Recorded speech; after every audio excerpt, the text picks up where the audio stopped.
குரோம்பேட்டையைச் சேர்ந்த தனியார் ஆன்மீக சுற்றுலா நிறுவனம் மூலம் கைலாஷ் யாத்திரை சென்ற தமிழகத்தைச் சேர்ந்த 49 பேர் நேபாள வெள்ளத்தில் சிக்கியுள்ளனர். அங்கு சென்றவர்களின் நிலை குறித்து இதுவரை உறுதியான தகவல் கிடைக்கவில்லை என அவர்களது உறவினர்கள் கூறுகின்றனர். வீட்ல இருந்து அப்பா அம்மா 2 பேர் போயிருக்காங்க. அண்ட் எங்களோட நெய்பர் வந்து லதா பானுமதி அருச்செல்வன் அவங்க போயிருக்காங்க. அப்பா பேர் கோபால் சரஸ்வதி. அவங்க வந்து 14th நைட்டு கிளம்பினாங்க. கிளம்பிட்டு டெய்லி நைட்டு எப்போல்லாம் டவர் கிடைக்கிறச்சோ அப்போல்லாம் பேசியிருக்காங்க. லைக் டியூஸ்டே ஈவினிங் கூட எங்ககிட்ட பேசினாங்க. ஒரு 6:30 போல எங்களோட ரிலேட்டிவ் கிட்ட பேசினாங்க.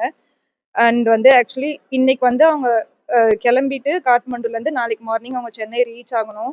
பட் வந்து நேற்று மார்னிங்லேருந்து எந்த சிக்னலும் கிடைக்கல. இது வரைக்கும் அவங்களை நாங்கள் ரீச் பண்ண முடியல. நாங்களும் வந்து எங்கள் சைட்லேருந்து சைனா, நேபாள், இந்தியன் எம்பசி எல்லாருக்கும் ரிப்போர்ட் பண்ணி வச்சுருக்கோம். ஸோ இப்போ வரைக்கும் எந்த இன்ஃபர்மேஷனும் கிடைக்கல. எல்லாருமே பார்த்துட்டு சொல்கிறோம் அப்படின்னு தான் சொல்லியிருக்காங்க. அவங்க கடைசியாக பேசும்போது கெரம் வந்து ரீச் ஆகிட்டு அங்கே வந்து ஸ்டே பண்ணுறோம் அப்படின்னு மட்டும்தான் சொன்னாங்க. அடுத்த நாள் மார்னிங் நாங்கள் காட்மண்டு கிளம்புறோம் அப்படின்னு சொன்னாங்க. இதுதான் எங்ககிட்ட கடைசியாக பேசினது. அதுக்கப்புறமா எந்த இன்ஃபர்மேஷனும் இல்லை. ஆக்சுவலாக அடுத்த நாள் மார்னிங் 8:45 போல நாங்கள் கால் பண்ணும்போது ஏஜென்சி என்ன சொன்னாங்கன்னா, லைக் இமிக்ரேஷன் ஆஃபீஸில் தான் எல்லாரும் இருந்தாங்க. அந்த 49 மெம்பர்ஸ் ப்ளஸ் எக்ஸ்ட்ரா 150 மெம்பர்ஸ் எல்லாரும் சேர்ந்து இமிக்ரேஷன் ஆஃபீஸில் தான் இருந்தாங்க அப்படின்னு சொல்கிறாங்க.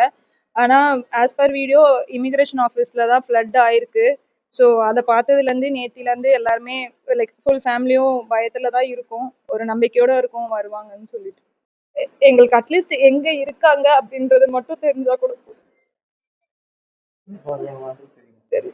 எவ்ரி டூர் போயிட்டு வரும்போது நாங்கள் வீட்டில் லைக் காசி போயிட்டு வந்தால் ரிச்சுவல்ஸ் பண்ணணும் அப்படி சொல்லிட்டு கைலாயம் போயிட்டு வந்தால் என்ன ரிச்சுவல்ஸ் பண்ணணும்லாம் நாங்கள் எல்லாருக்கிட்டையும் கேட்டு வச்சுருக்கோம். லைக் அந்த ரிச்சுவல்ஸ்க்குலாம் நாங்கள் வந்து நாளைக்கு காலையில் ரெடியாக இருக்கணும் அப்படின்ற வரைக்கும் நாங்கள் ப்ரிப்பேர்டாக இருக்கோம். பட் வந்து நேத்திலேருந்து இந்த மாதிரி இன்ஃபர்மேஷன் கேட்டதுலேருந்து எல்லாருக்குமே கொஞ்சம் நர்வஸாக இருக்குது. அண்ட் அவங்க ரொம்ப சந்தோஷமாக இருந்தாங்க. ஏன்னா அவங்க ஜூன் ஆக்சுவலாக கிளம்பணும். ஆனால் ஜூன் வந்து போஸ்ட்போண்ட் ஆயிடுச்சு. பிகாஸ் டிபெட்டில் ஏதோ ஃபங்க்ஷன் அப்படின்றதுனால அவங்க ஜூன் போக வேண்டியது ஜூலை டு ஆகஸ்ட் 14 தான் கடைசியாக கிளம்பினாங்க. ஸோ ஹோப்ஃபுல்லி வரணும். நாங்கள் வீட்டில் யாருக்குமே இன்னும் எதுவுமே சொல்லலை.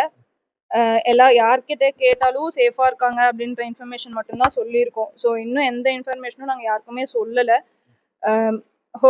எங்களோட ஹோப் வந்து லைக் ஹோப்ஃபுல்லாக இருக்கணும் அப்படின்றதுனால நாங்கள் யார்கிட்டையும் எதுவும் சொல்லலை.